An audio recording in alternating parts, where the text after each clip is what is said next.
السلام علیکم ناظرین، اس ایپیسوڈ کے شروعات میں ہم دیکھتے ہیں قرارگاہ میں سروجا اور اس کے سپاہی بہت غمگین بیٹھے ہوتے ہیں۔ اس لیے میں عثمان صاحب وہاں آتے ہیں۔ عثمان صاحب کے آنے پر سب ایک دم سے کھڑے ہو جاتے ہیں۔ انہیں اس طرح سے غمگین دیکھ کر عثمان صاحب کہتے ہیں، سپاہیوں کیوں سب کے سر جھکے ہوئے ہیں؟ بتاؤ تم سب اتنی غفلت میں کیوں ہو؟ سپاہی کہتا ہے، انہوں نے ہماری قرارگاہ پر حملہ کر دیا اس سے پہلے کہ ہم میدان جنگ میں پہنچیں۔ انہوں نے ہمارے سردار کو مار دیا عثمان صاحب، ہم اس لیے دکھی ہیں۔ تو عثمان صاحب کہتے ہیں، کیا تم کہہ رہے ہو کہ ہمیں جنگ سے واپس پلٹ جانا چاہیے؟ بتاؤ مجھے، کیا ہمیں واپس جانا چاہیے؟ کیا تم لوگ اس غفلت میں مرنا چاہتے ہو یا تم بہادروں کی طرح شہید ہونا چاہتے ہو؟ سب سپاہی کہتے ہیں، حضور ہم شہید ہونا چاہتے ہیں۔ عثمان صاحب کہتے ہیں، تو پھر اپنے سر اٹھاؤ، کیا میں نے تم سے نہیں کہا تھا کہ مصائب کے بغیر فتح ممکن نہیں ہوتی، اور یہ راستہ کانٹوں سے بھرا ہوا ہے، اور یہ کہ اس راستے میں مشکلات ہوں گی، خون بہے گا اور جان جا سکتی ہے؟ کیا میں نے تمہیں یہ نہیں سکھایا؟ سب سپاہی کہتے ہیں، آپ نے ہمیں سکھایا ہے حضور۔ عثمان صاحب مزید کہتے ہیں، ان سرزمینوں میں اگر آگ لگنی ہے تو وہ آگ ہم بھڑکائیں گے، اگر وہ آگ بجھائی جائے گی تو صرف ہم ہی ہیں جو اسے بجھائیں گے۔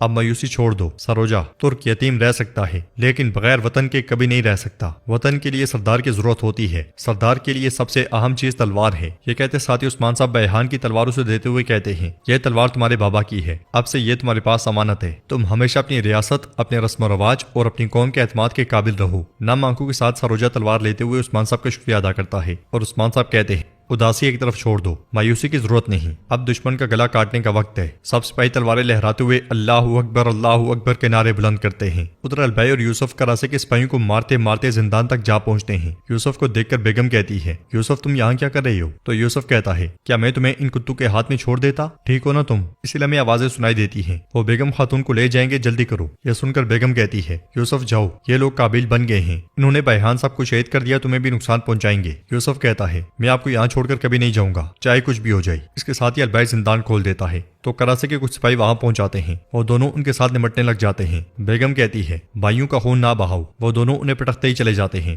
ایک سپاہی زندان میں اتر کر بیگم پہ حملہ کر دیتا ہے، مگر البائی اسے پٹکتے ہوئے زمین پہ پھینک دیتا ہے اور بیگم خاتون سے کہتا ہے، اگر اختتام موت کے منہ میں جانا ہے تو یہاں سے ساتھ نکلیں گے۔ یہ کہتے ساتھ ہی وہ انہیں تلوار دیتا ہے۔ بیگم پوچھتی ہے، ہم کہاں سے نکلیں گے؟ جلد ہی پورا قلعہ جاگ جائے گا۔ تو یوسف کہتا ہے، البائی نے وہ کام حل کر دیا ہے، نیچے گھوڑا گاڑی انتظار کریے، وہ کچھ محسوس نہیں کریں گے۔ اس کے ساتھ وہ سپاہیوں کو زندان میں ڈالنے لگ جاتے ہیں۔ قرارگاہ میں سروجا اپنے سپاہی سے کہتا ہے، سپاہیوں ہوشیار رہیں، جب ہم فوج میں شامل ہوں میں کسی ایسے شخص کو برداشت نہیں کروں گا جو میدان جنگ میں ہچکچائے۔ یوسف کو دیکھتے ہوئے ایکوت توران سے کہتا ہے، بھائی سروجا ٹھیک نہیں لگتا، وہ اپنے بابا کا بدلہ لینا چاہتا ہے لیکن اس کی آنکھوں پر بادل چھائے ہوئے ہیں۔ توران کہتا ہے، ہمیں اندازہ ہے کہ یہ کتنا تکلیف دہ ہے لیکن جو اقدام وہ کرے گا وہ ہمیں مصیبت میں ڈالے گا، اگر ایسا ہوا تو عثمان صاحب اس کا درد بھول جائیں گے۔ ایکوت کہتا ہے، ٹھیک کہتے ہو بھائی۔ اس لیے میں البائی اور یوسف بیگم کو لے کر وہاں پہنچتے ہیں۔ عثمان صاحب بھی خیمے سے باہر آ جاتے ہیں اور بیگم خاتون کو دیکھ کر کہتے ہیں، بہادر آپ کو باحفاظت اور صحیح سلامت لائے ہیں۔ بیگم البائی کی جانب دیکھتے ہوئے کہتی ہے، ان کا شکریہ۔ عثمان صاحب کہتے ہیں، جب کہ آپ جنگ میں پہنچ گئی ہیں تب سروجا تم دائیں طرف سے لڑو گے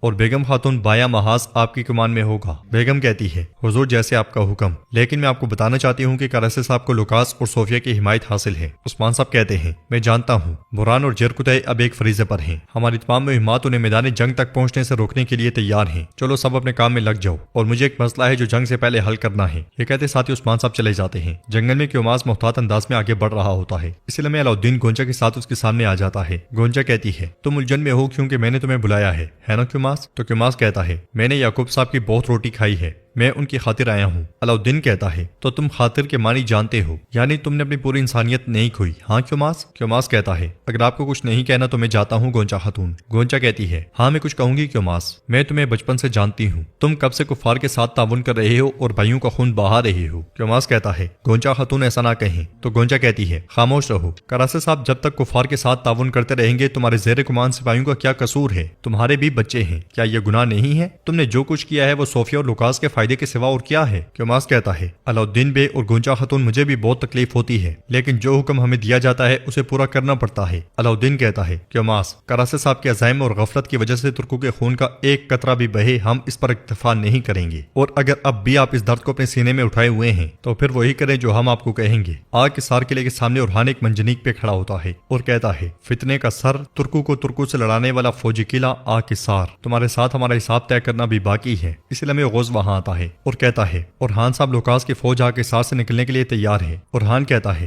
باہر نکلنا بیکار ہے، وہ اپنے سر سلامت لیے زیادہ دور تک نہیں جا پائیں گے۔ یہ کہتے ساتھ وہ منجنیق سے اتر جاتا ہے اور مزید کہتا ہے فتنہ پھیلانے والی اور بھائیوں کو آپس میں خون بہانے پر مجبور کرنے والی اس شیطانی فوج کو ہم منجنیقوں کے ذریعے تباہ کر دیں گے۔ کیا برہان اور جرکتہ صاحب تیار ہیں غوث؟ تو غوث کہتا ہے وہ حملہ کرنے کے لیے آپ کے حکم کے منتظر ہیں۔ اورحان کہتا ہے میرے حکم دیتے ہی ہم چاروں طرف سے قلعے پر دعویٰ بولیں گے۔ آگ حصار قلعے میں ہر کوئی یہ سمجھے گا کہ باہر کسی بڑی فوج نے محاصرہ کر لیا ہے، وہ کبھی بھی کراسے صاحب سے اتحاد نہیں کر پائیں گے۔ اندر لوکاس ایک پتلے کی جانب دیکھتے ہوئے کہتا ہے کئی سالوں سے بیتنیا کی سرحد پر حملے کرنے والے اور وہاں دہشت پھیلانے والے وہ ترکمان آج ہونے والی جنگ میں ایک دوسرے سے ٹکرائیں گے۔ صوفیہ پوچھتی ہے کیا تم عظیم سیزر کو جانتے ہو لوکاس؟ تو لوکاس کہتا ہے روم کے عظیم شہنشاہ سیزر کیسے ہو سکتا ہے، میں اسے نہ جانتا ہوں۔ ہر سپاہی ایک دن اس جیسا بننے کا خواب دیکھتا ہے۔ صوفیہ کہتی ہے عظیم سیزر کو اقتدار کی لالچ میں اندھے ہونے والے باغیوں نے قتل کر دیا تھا۔ اب یہ شیطانی خواہش سلجوقی نسل کے ان بچے کچے ترکوں میں بھی پائی جاتی ہے۔ لوکاس کہتا ہے ان کی یہ خواہش تب تک ختم نہیں ہوگی جب تک کہ ہم ان کو ختم نہ کر دیں۔ اپنی فوج کو کراسی کی فوج کے ساتھ ملا کر میں عثمان کو تاریخ کے اوراق سے ہمیشہ کے لیے مٹا دوں گا۔ اسی لیے میں ہرستو آ کر کہتا ہے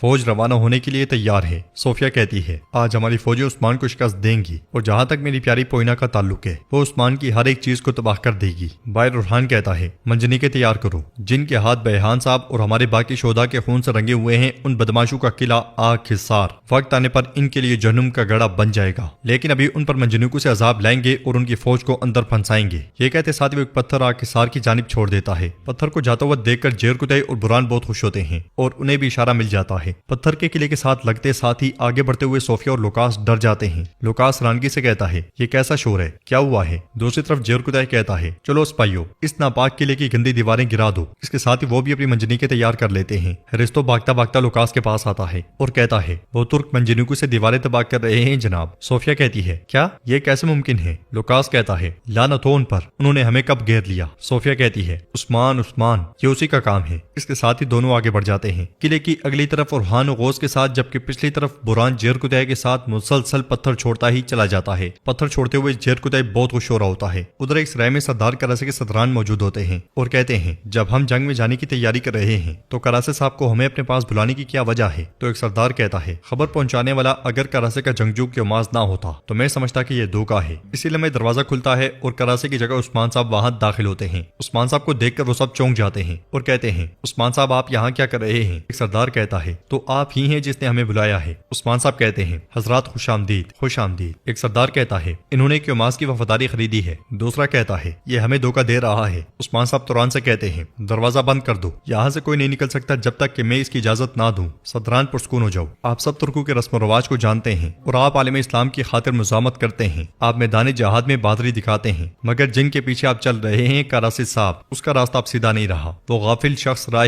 حق سے اور حق کے تعالیٰ کے احکام سے ہٹ گیا ہے، حتیٰ کہ اس نے اپنی قوم اور مذہب کے خلاف کفار سے تعاون کیا۔ سردار پوچھتا ہے کیا ثبوت ہے؟ ہم پہلے ثبوت چاہتے ہیں، جو آپ کہتے ہیں صرف باتیں ہیں۔ تو عثمان صاحب کہتے ہیں اگر آپ